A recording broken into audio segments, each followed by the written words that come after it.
Hey guys, in today's video I will show you how to recover your recently deleted posts on Instagram.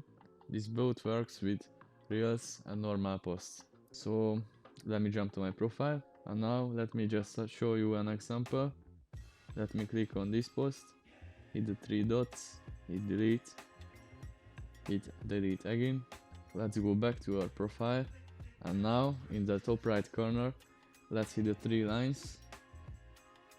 Here, hit your activity. Let's scroll down if you need to. Hit recently deleted.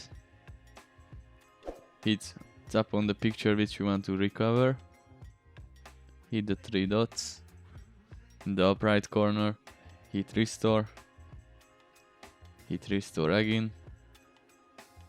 Go back to your profile. Refresh, and as you can see, your post is fully recovered. But there's another option, which is archive, which I personally recommend because with archive there's no 30-day threshold or anything like that, and it's much easier to recover your posts. Let me show this way too. Hit on the three dots again, hit archive, go back, hit the three lines again, hit archive, tap on the picture you want to recover, hit show on your profile, and yes, that's it for today's video guys. I hope it helped. For more tutorials like this, subscribe to our channel. Thanks for watching. See you next time.